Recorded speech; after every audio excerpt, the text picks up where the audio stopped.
मित्रों, गौमूत्र के बहाने बढ़ती हुई किसानों की आय आखिर अखिलेश व प्रियंका गांधी जैसे नेताओं के क्यों है निशाने। मित्रों, आपकी बात आपके साथ राकेश मोहन त्यागी यूट्यूब चैनल के इस 17 अगस्त के प्रातःकालीन अंक में आप सभी को मेरी राम राम। मित्रों, आज इस अंक के माध्यम से मैं आप सबके जोहरे जो बतवतो जो कहना हो इसके माध्यम से मैं आपका ध्यान दिलाना चाहूँगा किस प्रकार वर्तमान सरकार अपनी विभिन्न योजनाओं के माध्यम से किसान वर्ग और किसान वर्ग से जुड़े हुए पशुपालक वर्गों के लिए विभिन्न योजनाओं के माध्यम से कैसी उनकी भूमिका उत्तर प्रदेश की इकोनॉमी $1 ट्रिलियन के लक्ष्य प्राप्त करने की ओर तेजी से बढ़ रही है, उसमें उनकी भूमिका स्पष्ट तरीके से मजबूती के साथ रखने का काम कर रही है, आगे बढ़ाने का काम कर रही है। इससे निश्चित ही इस सरकार और इस देश में लंबे समय तक राज्य करने वाले, आज मैं चर्चा खासतौर से यहाँ अखिलेश यादव व प्रियंका गांधी के गौमूत्र के संबंध में दिए गए कुछ बयानों के संबंध में करूंगा और आपका ध्यान दिलाऊंगा आखिर इनकी परेशानी क्या है। इनकी परेशानी है, वर्तमान में समाजवादी पार्टी के नेता अखिलेश यादव जब से विपक्ष में गए हैं वह कहीं जनता के बीच आते नहीं, जाते नहीं, केवल कुछ इस प्रकार के भ्रामक झूठे छल प्रपंच बयान देकर सरकार के कुछ कार्यों पर टीका टिप्पणी कर और बड़े हास्यास्पद ढंग से वह जो अपनी बात रखने का काम करते हैं, इससे जनता उनके मंतव्य को धीरे धीरे पूरी तरह समझती जा रही है। मित्रों, उन्हें बताना चाहिए था कि 13 वर्ष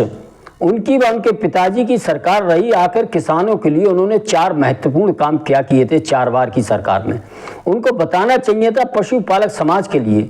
आखिर उन्होंने क्या काम किए थे, लेकिन वह ना बताकर वर्तमान सरकार जब कुछ काम करती है उसको किस प्रकार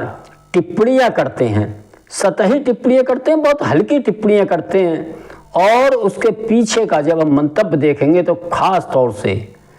जिस वर्ग व समाज से वह आते हैं,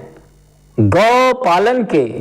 बारे में उनसे ज़्यादा शायद ही विश्व में कोई समाज समझ पाएगा, जान पाएगा। लेकिन अपनी राजनीतिक गोटियां सेंकने के कारण एक वर्ग विशेष को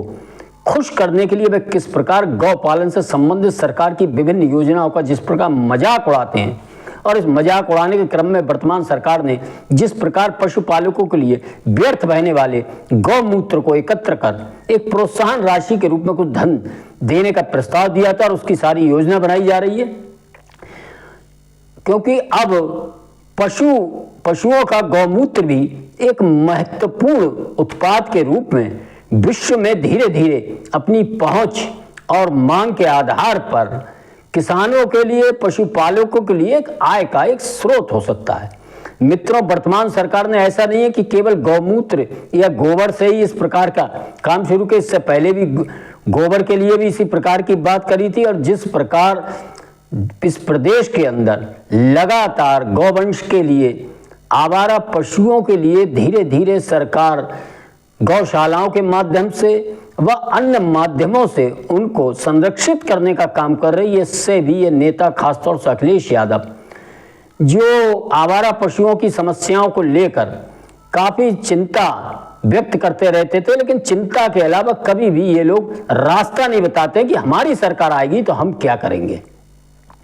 और वो जो करेंगे, दुर्भाग्य से उनकी सरकार आई, वह भी किसान व पशुपालक समझते हैं किस प्रकार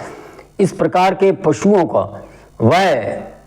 वध करने के लिए वह समय लोग भूले नहीं है कि सड़कें भर भर कर किस प्रकार जाते थे कुछ गुंडा तत्व, कुछ एलिमेंट इस प्रकार के कानून विरोधी तरीके से जिस प्रकार वह ले जाते थे, वह हम सब ने वह दृश्य लोग भूले नहीं है। किसान अभी भूला नहीं है, खेत पर जाता था और घर से उसके पशु चुर जाते थे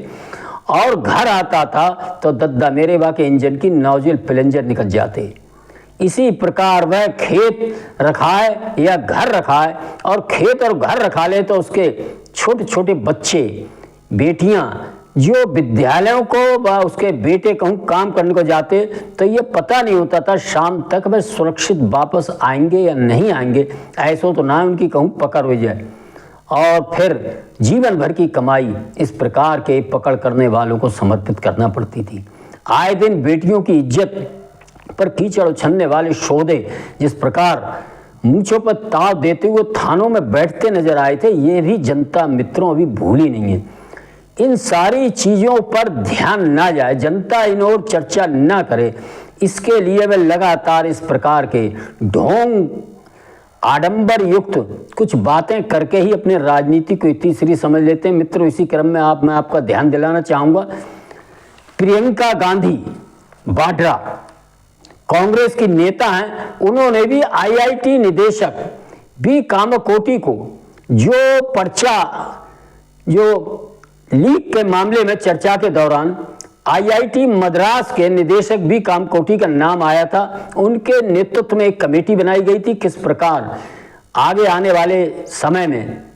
नवयुवकों के सामने पर्चा लीक व इस प्रकार की परीक्षाओं में कोई गड़बड़ ना हो सके, एक बहुत ही सुंदर एक कमेटी का गठन किया जा रहा है। उसमें सभी तरह के विशेषज्ञ लोग शामिल किए जा रहे हैं। उसके अध्यक्ष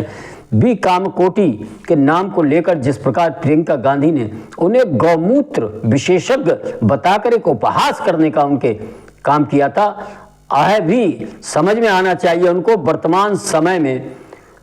इसका भी विरोध भारतवर्ष नहीं पूरे संसार में शुरू हो गया है। 38 देशों के वैज्ञानिकों में ने और 1400 लोगों ने ऑनलाइन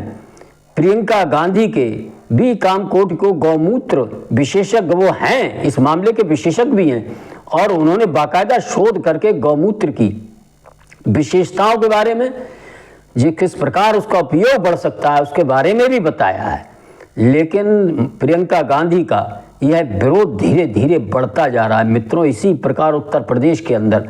वर्तमान सरकार के इस बिंदु पर जिस प्रकार अखिलेश यादव ने हास्यास्पद ढंग से, बहुत हल्के ढंग से जो टिप्पणी की है, वह कतई भी उचित नहीं कही जा सकती। किसी भी राजनेता के लिए अपने जब वो सरकार चला चुका है बताना चाहिए था कि हमने पशुपालकों के लिए क्या योजनाएं दी थी, हमने किसानों के लिए कितना विद्युत दी थी, आज आखिर कैसे किसानों के लिए खेत खेत ट्यूबवेल जो बने खड़े हैं, किस प्रकार उनके बिल भी सरकार ने पूरी तरह माफ किए हैं। मित्रों, किसानों के लिए किसान सम्मान निधि भी दिए। अखिलेश यादव व उन जैसे नेताओं को चुनाव की बेला में बताना चाहिए कि यदि हमारी सरकार आई तो हम फिर किसान सम्मान निधि बंद करेंगे अथवा इसको दुगना करेंगे या बढ़ाएंगे। उनको बताना चाहिए उनको कि जिस प्रकार सरकार किसान फार्मर आईडी बना रही है, हम इस काम को बंद कर देंगे या इससे क्या लाभ हम लेंगे। ऐसी कोई योजना किसानों के लिए, किसानों की आय कैसे बढ़े। जिस प्रकार प्रियंका गांधी हो, अखिलेश यादव हो और अरविंद केजरीवाल, मैंने पिछले अंक में भी बताया था किस प्रकार E2 पेट्रोल को लेकर किसानों की जो आय लगातार बढ़ती जा रही है। इथेनॉल, मिक्स पेट्रोल से उस इथेनॉल के लिए मक्का और गन्ना और ख़ास तौर से आलू जैसी फसलें जो किसान बड़ी मात्रा में उगाया करता, अधिक उत्पादन के कारण कभी कभी वह किसान घाटे में जाता था, उसके रेट कम होते थे। लेकिन इथेनॉल के बढ़ते उत्पादन के कारण इन फसलों की मांग व इनका रेट बढ़ता जा रहा है, जिस कारण आप सब देख रहे होंगे गांव-गांव किसानों को इन कृषि उत्पादों से बहुत आय है। और इसका एक मुख्य कारण है कि पेट्रोल में इथेनॉल का मिश्रण। लेकिन आप सब देख रहे होंगे किस प्रकार वर्तमान नेताओं ने, इन्हीं विपक्षी नेताओं ने किसानों की इस बड़ी आय को कहीं उनकी राजनीति के आड़े ना आ जाए, किसान उनसे पूरी तरह मुंह ना मोड़ ले। मुंह तो मोड़ ही चुका है। ये दिखाता है कि चुनाव दर चुनाव लगातार हारते जा रहे हैं इस प्रकार के दल, लेकिन अभी भी वह समझ नहीं पा रहे हैं और अपनी बात सही तरीके से ना रखकर किसी भी सरकार के सही काम की